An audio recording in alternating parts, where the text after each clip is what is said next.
Convido você a abrir sua Bíblia comigo no Evangelho de Lucas, capítulo 4. Evangelho de Lucas, capítulo 4.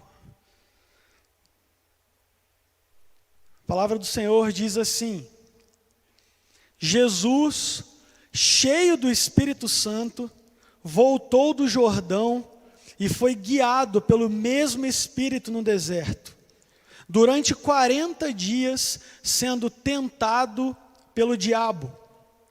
Nada comeu naqueles dias, ao fim dos quais teve fome. Disse-lhe então o diabo: se és o Filho de Deus, manda que esta pedra se transforme em pão. Mas Jesus lhe respondeu: está escrito, não só de pão viverá o homem. E elevando-o, mostrou-lhe num monte, no momento, todos os reinos do mundo. Disse-lhe o diabo: dar-te-ei toda esta autoridade e a glória destes reinos, porque ela me foi entregue e a dou a quem eu quiser. Portanto, se prostrado me adorares, toda será tua. Mas Jesus lhe respondeu: está escrito, ao Senhor teu Deus adorarás, e só a Ele darás culto. Então o levou a Jerusalém e o colocou sobre o pináculo do templo e disse: se és o Filho de Deus, atira-te daqui abaixo, porque está escrito, aos seus anjos ordenará a teu respeito que te guardem, e eles te sustentarão nas suas mãos, para não tropeçares em alguma pedra. Respondeu-lhe Jesus: dito está, não tentarás o Senhor teu Deus. Passadas que foram as tentações de toda sorte, apartou-se dele o diabo, até momento oportuno. Eu gostaria de falar sobre o tema: não ignore a guerra. Não ignore a guerra. Eu recomendo você assistir um filme chamado A Vida é Bela. O filme narra a história de um pai e um filho que foram levados para um campo de concentração na Segunda Guerra Mundial. O pai usa o seu humor e a sua criatividade para convencer o seu filho, que ainda era uma criança, de que tudo aquilo que ele está vendo, os soldados, os tanques de guerra e tudo mais que envolvia a guerra, não passava de um jogo, de uma brincadeira. Assim, o pai consegue iludir o filho, que não consegue perceber a seriedade do momento e não consegue perceber que está no meio de uma guerra. Assista esse filme, A Vida é Bela. Sabe, irmãos, às vezes eu tenho a sensação de que muitos cristãos estão vivendo como a criança do filme. Não percebem o que está por trás de tudo o que estamos enfrentando. Não conseguem perceber que existem conflitos espirituais motivando a maldade no mundo. Não percebem que existe um inimigo por aí, querendo nos destruir. Os últimos dias foram marcados por intensos conflitos, mas não é sobre isso que eu gostaria de falar hoje, porque existe uma batalha muito mais séria acontecendo fora do alcance dos nossos olhos. Existe um inimigo invisível, mais poderoso e perigoso, andando por aí.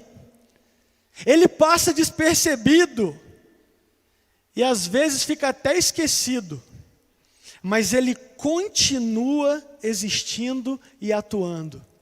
O seu contágio é bem forte. principalmente quando ele encontra pessoas vulneráveis e que não usam nenhuma proteção. Eu estou falando do diabo, o nosso inimigo. Se queremos vencer esse adversário, antes nós precisamos conhecer quem ele é, quais são as suas estratégias e qual a sua forma de agir. No texto que nós lemos hoje, vimos que Jesus foi levado para o deserto pelo Espírito Santo. E que durante 40 dias, Jesus ficou confinado nesse lugar solitário. Aí, de repente, aparece o diabo. E o deserto se transforma em um campo de batalha. E Jesus tem que resistir todas as investidas do inimigo contra ele. Nós também estamos imersos em um deserto, em um campo de batalha. E também enfrentamos diariamente um inimigo espiritual.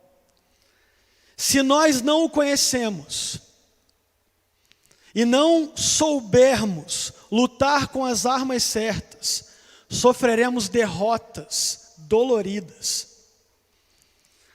Diferente do que alguns pensam, o diabo não é um mito, uma lenda, uma energia negativa. Pelo contrário, ele é um anjo criado por Deus, um ser real e inteligente, que tem muita facilidade para enganar e para corromper as pessoas. A Bíblia diz que ele é o pai da mentira e sempre está procurando uma oportunidade para iludir. Ele não está solto por aí assustando criancinhas ou se transformando em um fantasma para impressionar as pessoas. Não, não mesmo. O diabo é muito mais esperto do que isso. Ele atua de maneira sutil para oferecer coisas aparentemente boas e usa isso como isca para capturar o nosso coração. Só que uma coisa vale lembrar: o diabo sempre se aproveita da nossa vulnerabilidade. Ele não é o nosso único inimigo, porque o nosso coração também é enganoso.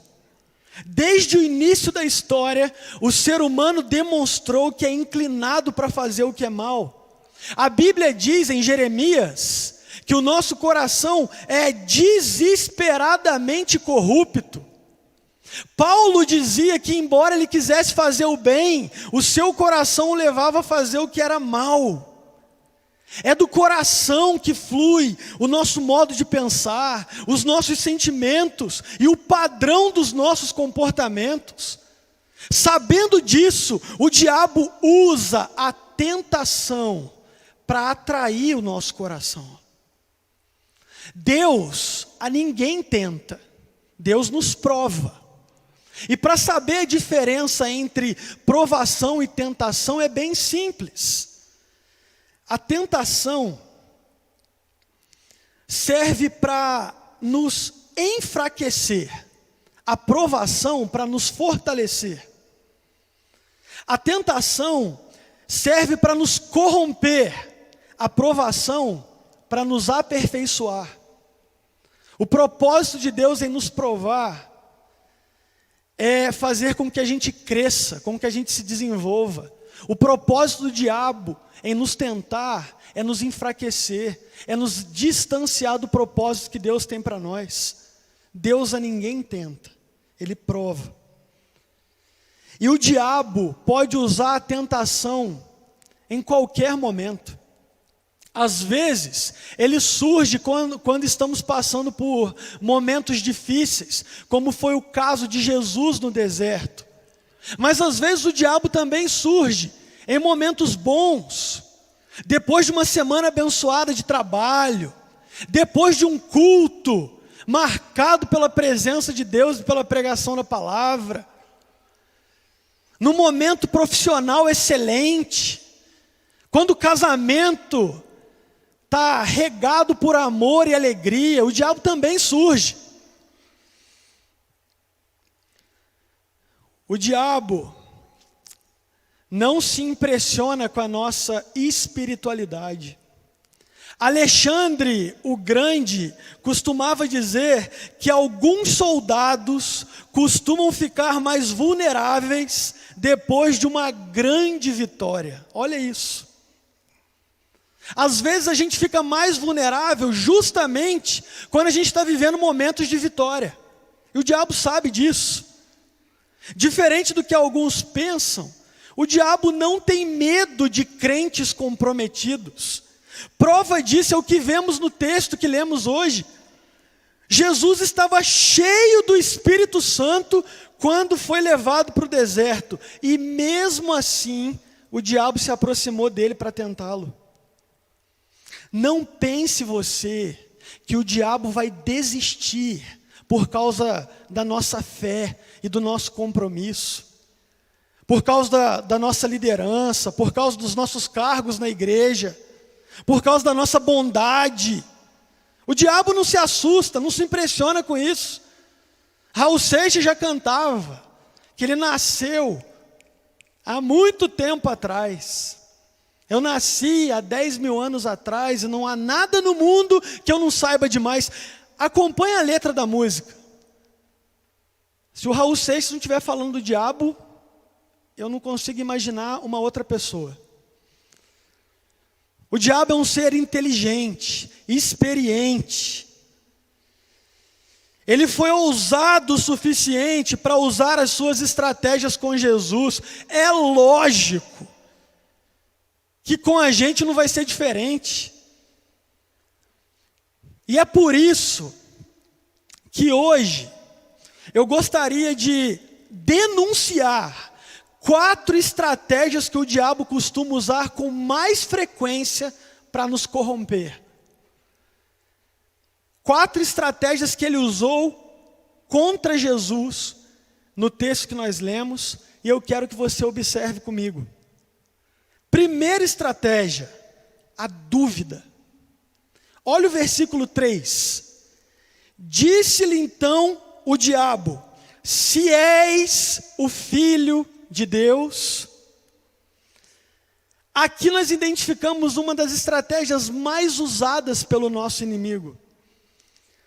Ele usa a dúvida para confundir o nosso coração. O diabo fez isso no início da história, com Adão e Eva.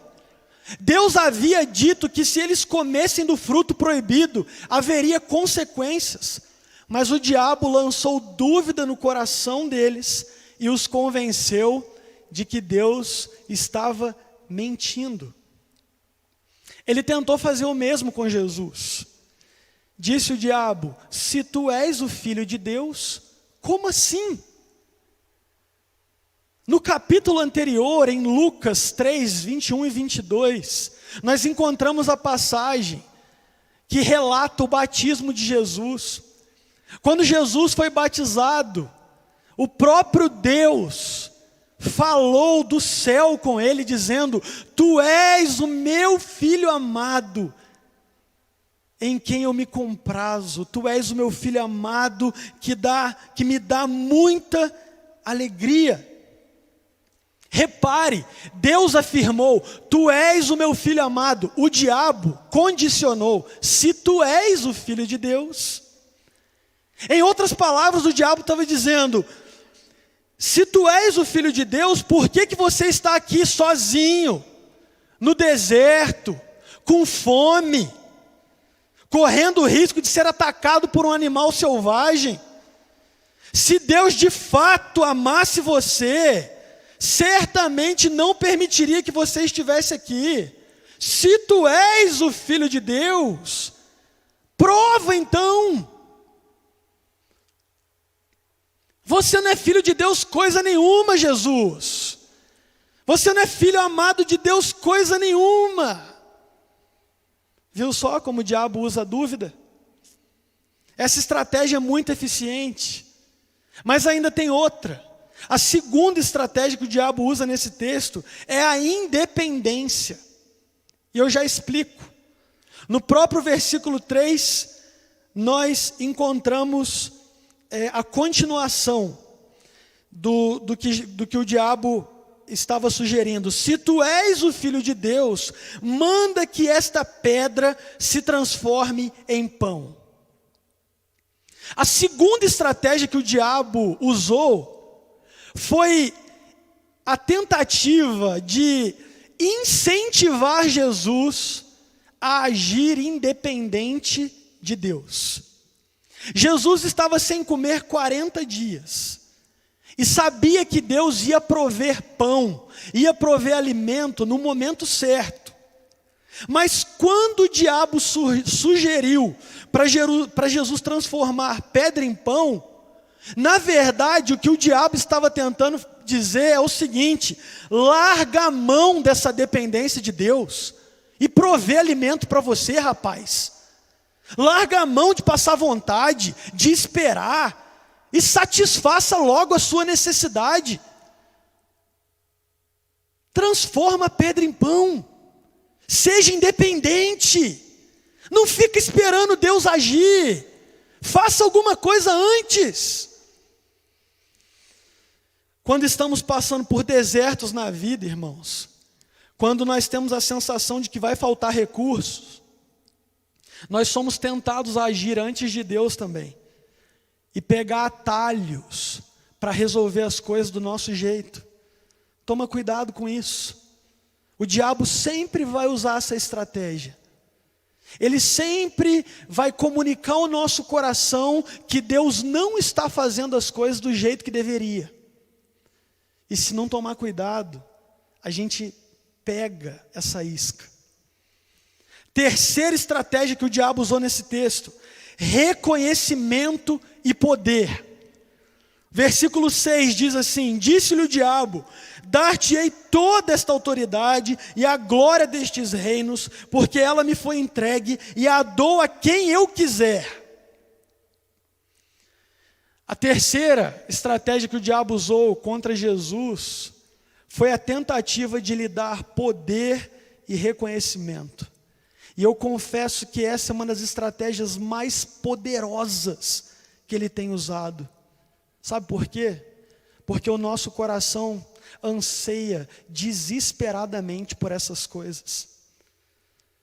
Os discípulos de Jesus ansiavam por isso. No Evangelho de Marcos, nós encontramos algumas passagens em que percebemos que os discípulos disputavam entre si quem era o melhor. Houve um momento que 2 discípulos secretamente foram até Jesus, pedindo para assentar um à direita e o outro à esquerda, quando Jesus se tornasse rei. Eles queriam os cargos mais altos do reino de Jesus. Sabe o que isso mostra? Que por muito tempo os discípulos seguiram Jesus pensando naquilo que receberiam em troca. Eles queriam cargos políticos, eles queriam poder, reconhecimento. O diabo, sabendo que existe no nosso coração um forte desejo por controle, elogios, aplausos, curtidas e comentários, o diabo tenta nos atrair e nos convencer de que o nosso valor é comprovado por essas coisas. O diabo tenta nos iludir com essa mentira, de que para a gente ser importante, a gente precisa de elogio, a gente precisa de cargos, a gente precisa de reconhecimento das pessoas. Mais uma mentira, mais uma ilusão do diabo. Quarta estratégia que ele usa. Versículo 9, 10 e 11 diz assim: então o levou a Jerusalém e o colocou sobre o pináculo do templo e disse: se tu és o Filho de Deus, atira-te daqui abaixo, Porque está escrito: aos seus anjos ordenará a teu respeito que te guardem, e eles te susterão nas suas mãos, para não tropeçares em alguma pedra. A quarta estratégia é a liberdade irresponsável. Foi assim que eu escolhi intitular.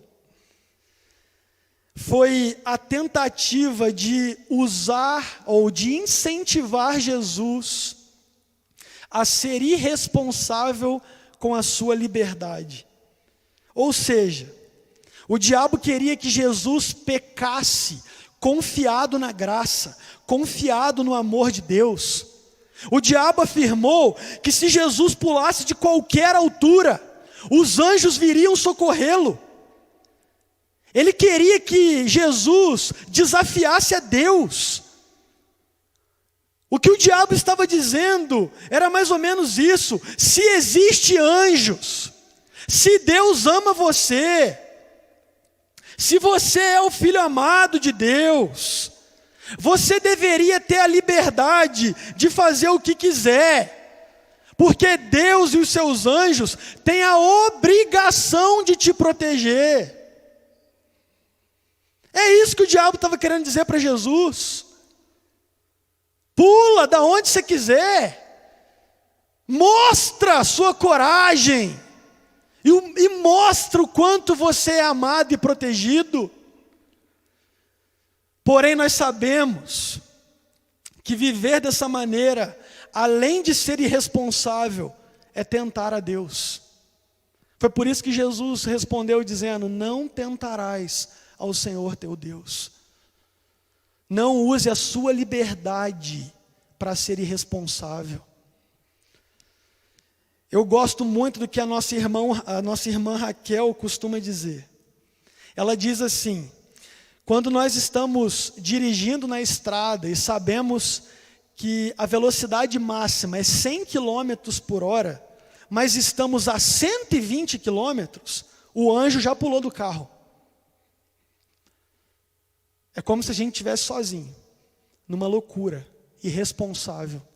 Não é à toa que a Bíblia diz que os loucos abreviam os seus dias. É pecado usar a nossa liberdade para tentar a Deus. Mas dirigir em alta velocidade não é o nosso maior problema.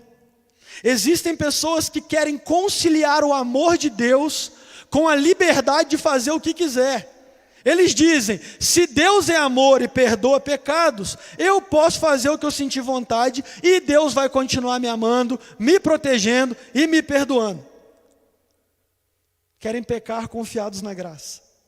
Sabe aquela ideia de que você pode fazer o que quiser, porque para Deus o importante é ser feliz? Então, isso é mentira. Isso é mentira. E o diabo tem conseguido implantar essa ideologia no coração de muita gente.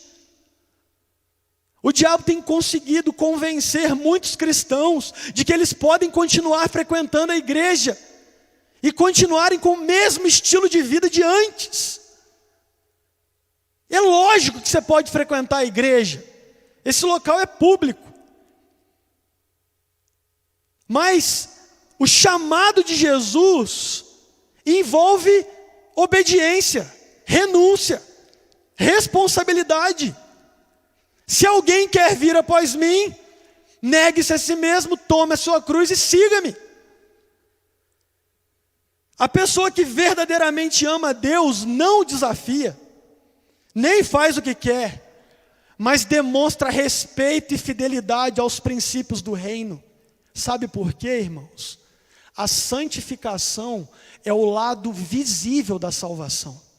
Você demonstra que é salvo quando você é responsável com a palavra do Senhor, quando você é responsável com a sua fé. Então tome cuidado com essa liberdade irresponsável que o diabo propõe, fazendo muitas pessoas acreditarem que se Deus é amor, tudo eu posso fazer, porque no final vai terminar tudo bem. E isso é mais uma mentira que ele usa. Então, agora que nós analisamos essas 4 estratégias que o diabo usa: primeira, dúvida; Segunda, independência. Terceira, reconhecimento e poder. Quarta, liberdade responsável.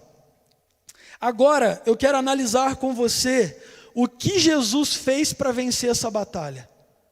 Qual foi a resposta que Jesus deu às investidas do diabo? O livro de Hebreus afirma que Jesus foi tentado de todas as formas. Isso prova que ele sabe exatamente o que enfrentamos e tem experiência o suficiente para nos direcionar pelo caminho da vitória. Se eu e você estamos em uma guerra, é fundamental conhecer o nosso inimigo, as suas estratégias e quais as armas que nós temos que usar nessa batalha. E como Jesus venceu essa batalha? Em primeiro lugar, Jesus sabia quem ele era. Jesus sabia quem ele era. Antes de ir para o deserto, Jesus ouviu do próprio Deus que ele era um filho amado.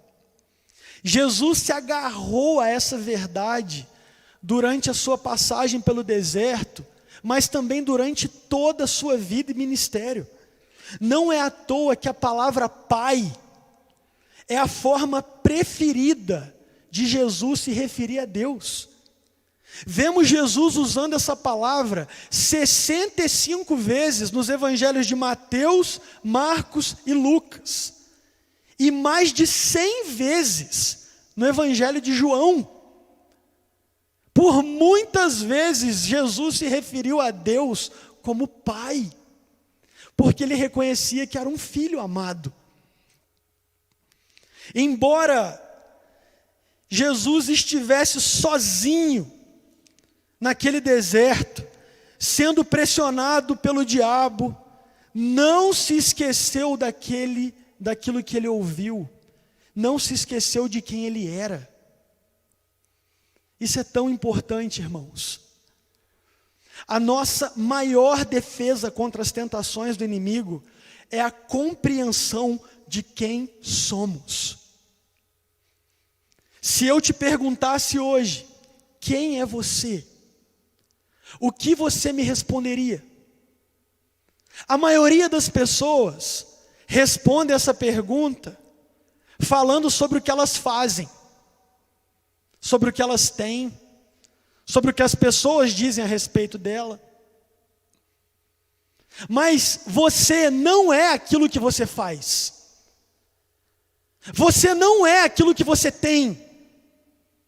Você não é definido pelas suas conquistas, tampouco pelo que as pessoas dizem a seu respeito. Você não é definido pelo seu passado. Você é definido pelo que Deus diz que você é. E a maior verdade sobre isso é que nós somos filhos amados de Deus. Somos pecadores, salvos pela graça de Deus. Pecadores perdoados por meio daquilo que Jesus fez por nós. Somos filhos amados, essa é a nossa identidade. E por que isso é tão importante? Porque pessoas que se definem pelo que elas fazem, pelo que elas têm, pelo que os outros dizem a respeito delas, são as pessoas mais vulneráveis e mais propensas à frustração. Porque quando a pessoa não pode ter utilidade, quando perde o emprego, quando a pessoa perde as posses, o dinheiro, perde os amigos, quando ninguém mais elogia, quem será essa pessoa? Nós somos definidos pelo que Deus diz que nós somos. E nos momentos difíceis ou fáceis, isso vai determinar como a gente vai enfrentar o inimigo. Porque às vezes o diabo sugere, sopra na nossa mente, que a gente não é amado coisa nenhuma, que ninguém se importa com a gente. Às vezes o diabo sugere que o nosso valor está em nossas riquezas, em nossas capacidades, em nossas habilidades. Olha como eu sou inteligente, como eu sou capaz, como a minha empresa é grande, como eu posso fazer isso ou aquilo. O diabo quer que a gente acredite nessas coisas, como se fossem determinantes para a nossa identidade. Mas a verdade é que o que define, o que traz paz, certeza e força para a gente, é a certeza de que nós, ou é a convicção de que nós somos amados. Amados por Deus. E se somos amados, podemos ficar tranquilos, porque Ele vai sustentar, Ele vai prover, e nada do que as pessoas falam vai alterar o nosso humor, porque ainda que alguém nos critique, a gente vai ouvir aquilo com humildade, e se for para a gente reconhecer a crítica, Deus vai nos mostrar, mas a crítica não define quem nós somos também. Se alguém nos elogia, a gente não vai precisar ficar orgulhoso, se achando melhor que os outros, porque a gente sabe que não é o elogio que define a gente. O que define a gente é o que Deus diz. Viu como isso é importante? Jesus sabia quem Ele era. A gente precisa saber quem nós somos para resistir o inimigo, para resistir às investidas que Ele tem contra nós. O apóstolo Paulo escreveu que nós somos alcançados pela cruz de Cristo, que morreu e se entregou por nós, para que nós tivéssemos vida, para que nós tivéssemos a oportunidade de servir ao Senhor nessa vida e viver com Ele eternamente no céu. A segunda estratégia de Jesus, a segunda resposta que Jesus deu para essa batalha, é que Ele estava cheio do Espírito Santo. Como Jesus venceu essa batalha? Ele estava cheio do Espírito Santo. O versículo 1 diz que Ele foi levado para o deserto cheio do Espírito Santo. O Espírito Santo é o Espírito de Deus que atua de forma invisível em nossa vida. É o Espírito Santo que ilumina a mente para a compreensão da palavra. É o Espírito Santo que nos convence dos nossos erros. É o Espírito Santo que nos consola, que enche o nosso coração de amor por Deus e pelas pessoas. É o Espírito Santo que enche o nosso coração de paz e de alegria em tempos difíceis. É o Espírito Santo que nos dá força para resistir o pecado e o diabo. Jesus foi capaz de resistir às tentações, porque estava cheio do Espírito Santo. É impossível vencer essa batalha sem a capacitação do Espírito Santo na nossa vida. O apóstolo Paulo, em Efésios 5, diz: enchei-vos do Espírito Santo. Em Efésios 6 ele diz: quanto ao mais, sede fortalecidos no Senhor e na força do seu poder, revesti-vos de toda a armadura de Deus, para poderdes ficar firmes contra as ciladas do diabo. Sabe por que a gente perde muitas batalhas? É porque a gente não está cheio do Espírito Santo, a gente está cheio de outras coisas, cheio de maldade no coração, cheio de interesses egoístas, cheio de rancor, cheio de dúvidas, cheio de nós mesmos. Ah, como nós seríamos mais bem-sucedidos se nós nos importássemos mais com o Espírito Santo. Há uma diferença entre ter o Espírito Santo presente e ser cheio do Espírito Santo. Tem muita gente que é habitado pelo Espírito Santo, porque creu em Jesus, reconheceu o que Ele fez e o reconhece como Salvador. Mas pessoas cheias do Espírito Santo são pessoas cheias de poder, cheias de amor, cheias de disposição para servir, para obedecer a Deus, para agradecer, para fortalecer os outros. Quando a gente não está cheio do Espírito Santo, a gente corre o risco de ser instrumento do diabo, para enfraquecer outros ainda. Pedro emprestou a boca para o diabo.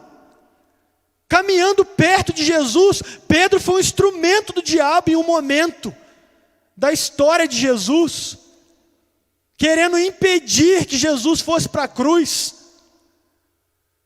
Às vezes, como crente, sendo habitado pelo Espírito Santo, mas não cheio dele, a gente se torna instrumento do diabo na vida de outros, para fazer fofoca, para criticar, para meter o pau na igreja, para reclamar de tudo. Mas pessoas cheias do Espírito Santo dobram os joelhos e oram, intercedem, acreditam, têm esperança. A gente precisa de mais de Deus, mais do Espírito em nós. Quando os discípulos receberam a plenitude do Espírito Santo em Atos 1, eles foram capazes de romper com o medo que tinham daqueles que queriam matá-los. Eles foram capazes de perdoar aqueles que tinham ofendido, os ofendido. Eles foram capazes de ir até os confins da terra pregar a palavra, porque pessoas cheias do Espírito Santo são movidas por Deus, resistem às tentações do inimigo e vivem profundamente as Escrituras. Em terceiro lugar, como Jesus venceu essa batalha? Jesus tinha uma vida guiada pela verdade. No versículo 4, 7 e 12, nós vemos Jesus dando a resposta para o diabo, dizendo: está escrito. Todas as vezes que ele respondeu ao diabo, ele usou essa introdução: está escrito. Para cada investida do diabo, Jesus usou as Escrituras corretamente para se defender. Se Jesus, que é Jesus, não teve a presunção de enfrentar o mal sem o conhecimento das Escrituras, como poderíamos vencer? Como poderíamos resistir ao inimigo se nós não temos uma vida guiada pela verdade? Diz para mim. Nós estamos cercados de ideologias e pessoas que querem adequar a palavra de Deus a um estilo de vida que mais agrade. Até mesmo dentro das igrejas existem falsos profetas, tentando conduzir pessoas de bem para caminhos que não correspondem ao ensino da palavra de Deus. Se o inimigo lança dúvidas e mentiras para nos derrotar, a nossa melhor defesa será a verdade. Para a gente identificar notas falsas, a gente não precisa conhecer todas as características das notas falsas. A gente precisa conhecer tudo a respeito da nota verdadeira. Porque as notas falsas ficarão diferentes diante dela. A gente precisa conhecer mais a verdade da palavra do Senhor. Tome cuidado. Geralmente, acompanhado de algumas propostas sedutoras, virá a frase como: não tem nada a ver. Onde está escrito na Bíblia que isso ou aquilo é pecado? Não tem nada a ver. Tome cuidado. Você precisa ter uma vida guiada pela verdade, e para isso vai ser necessário sim ler a sua Bíblia. Vai ser necessário sim se esforçar para conhecer a palavra de Deus. Tem muitos cristãos dependendo de pregações online para terem a fé alimentada. Isso é muito perigoso. A gente precisa se debruçar para ler a palavra do Senhor. Tem muita gente que diz que é difícil demais entender a Bíblia, mas a Bíblia é o único livro que a gente pode ler na companhia do autor. Antes de começar a ler a Bíblia, você pode pedir a ajuda de Deus. E quanto mais você lê, mais você vai entender. A gente precisa dar o primeiro passo. A gente precisa mergulhar no conhecimento da verdade do Senhor. Senão o diabo vai nos iludir com muitas mentiras. Como Jesus venceu essa batalha? Em quarto lugar, Jesus tinha um alvo definido, um propósito definido. Nós percebemos que Jesus tinha um foco além do momento que ele estava. Algo que me chama muita atenção nesse texto é que por 2 vezes o diabo tentou impedir que Jesus cumprisse o seu principal propósito, que era morrer numa cruz.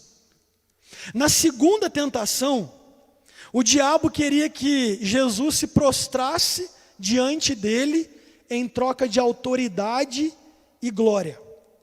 Se Jesus tivesse se prostrado e aceitado a oferta, a sua missão teria falhado. Na terceira tentação, o diabo queria que Jesus saltasse de um lugar muito alto para que os anjos viessem socorrê-lo. Mas se Jesus tivesse saltado, os anjos não viriam, porque não é função de anjo proteger quem tenta a Deus, e Jesus teria morrido antes da hora com o impacto da queda. Você consegue perceber o que está por trás das propostas que o diabo fez para Jesus? Ele queria impedir que Jesus se tornasse o Salvador. Ele queria impedir que Jesus morresse em uma cruz. Ele queria que Jesus morresse de um outro jeito. Ainda bem, irmãos, que Jesus tinha um alvo definido, tinha um propósito claro. Ainda bem. Ele rejeitou os reinos desse mundo, porque ele estava muito mais interessado em mim e em você. Ele não quis se aventurar em um salto radical para demonstrar coragem, porque ele queria se entregar para o maior desafio da história. Morrer em uma cruz como sacrifício para resgatar pecadores como eu e você. No deserto, a cena do jardim do Éden se repete. Adão, o primeiro homem que Deus criou, foi tentado no paraíso e não resistiu. Jesus foi tentado no deserto e permaneceu. Se o primeiro homem caiu em tentação no jardim, Jesus venceu sozinho no deserto. Se o primeiro homem se distraiu com as propostas do diabo no jardim, Jesus manteve-se firme no propósito de nos salvar. A diferença entre Adão e Jesus é que Jesus acreditava em quem ele era e sabia para o que ele veio. Adão ainda não acreditava no amor de Deus por ele e ainda não tinha entendido o propósito da sua criação. É por isso, irmãos, que o autor aos Hebreus, o autor do livro de Hebreus, nos encoraja dizendo: livremo-nos de todo o peso que nos torna vagarosos e do pecado que nos atrapalha e corramos com perseverança a corrida que foi posta diante de nós. Mantenhamos o olhar firme em Jesus, o líder e aperfeiçoador de nossa fé, por causa da alegria que o esperava. Ele suportou a cruz sem se importar com a vergonha. Agora ele está assentado no lugar de honra, à direita do trono de Deus. Se nós queremos vencer o inimigo, irmãos, nós precisamos colocar os nossos olhos naquilo que Deus preparou para nós além dessa vida. Se nós queremos vencer o inimigo, a gente precisa entender que o nosso alvo é Cristo e a eternidade ao seu lado. Assim como um adolescente que estuda muito para conseguir uma vaga em uma universidade e precisa ter foco, precisa se concentrar e renunciar finais de semana de diversão, às vezes passar a noite em claro, para que então atinja o objetivo, a gente vai precisar renunciar a muita coisa. A gente vai precisar abrir mão de muitos confortos, de muitos privilégios até, se nós queremos atingir o alvo que é Jesus. A gente precisa ter um alvo definido, porque senão o diabo vai nos distrair. A gente vai perder muito tempo com coisas que não importam verdadeiramente. Eu quero que você guarde essa palavra no seu coração. Primeiro, não ignore a guerra. Ela é real, ela existe. O nosso inimigo é real. E ele usa estratégias poderosas para nos derrotar. Mas Jesus nos deu a saída, o escape. Jesus nos deu direção, de como a gente pode superar esses obstáculos. Eu quero orar por você e junto com você nesse momento. E eu espero que Deus te ajude nessa batalha, te ajude nessa luta e que você seja um vencedor. Amém? Vamos orar? Senhor, eu agradeço de todo o meu coração por essa oportunidade rica e privilegiada de pregar a Tua palavra. Eu peço que o Senhor continue abençoando todos aqueles que estão conosco nesse momento. Peço que o Senhor fortaleça a fé de cada um e dê disposição para cada um, Deus, para enfrentar esse inimigo. Senhor, lembra-nos constantemente de quem nós somos. Senhor, comunica ao nosso coração que nós somos filhos amados e nós podemos descansar nisso. Senhor, enche o nosso coração, enche a nossa vida com o Espírito Santo do Senhor. Queremos ter mais do Teu Espírito. Senhor, nós queremos nos consagrar, queremos ter uma vida guiada pela verdade e queremos ter o foco no alvo que é Cristo e a vida eterna. Ajuda-nos, Deus, a renunciar todas as propostas do diabo que tentam nos atrapalhar e nos distrair nessa jornada. É o que eu te peço nessa noite, em nome de Cristo Jesus, o nosso Senhor. Amém, Pai. Que Deus te abençoe. Eu quero impetrar a bênção, mas antes de impetrar a bênção, eu quero orar pela família do seu Walter. O seu Walter, por alguns anos, trabalhou como porteiro da nossa igreja e hoje faleceu. E a família está sofrendo bastante. A gente tinha um carinho muito grande por ele, mas a gente entende que ele está com o Senhor. E eu quero orar pela família do seu Walter e orar para que Deus, e pedir para que Deus console, fortaleça e dê ânimo novo para eles. E depois eu quero impetrar a bênção. Tá bom? Senhor, nós apresentamos nesse momento a família do seu Walter, pedimos que o Senhor alcance, Deus, todos que estão sofrendo, assim como nós estamos, com consolo, com lembranças boas a respeito dele. Pedimos que o Senhor renove as nossas forças, renove as forças de cada familiar, de cada pessoa, Deus, mais próxima dele, para que eles possam superar esse momento difícil e acreditar, Deus, que ele está com o Senhor e que um dia eles poderão encontrá-lo novamente, Deus. Eu peço que o Senhor os visite com o teu poder e com a tua graça. E agora, irmãos, que a graça e a paz de nosso Senhor Jesus Cristo, que o amor de Deus, o nosso eterno Pai, que as virtudes e o poder do Espírito Santo repouse sobre todos nós e sobre todo o povo de Deus espalhado sobre a face da terra, até o grande dia da volta de Jesus, quando então viveremos com Ele pelos séculos dos séculos. Amém. Que Deus te abençoe, uma boa noite e uma semana abençoada.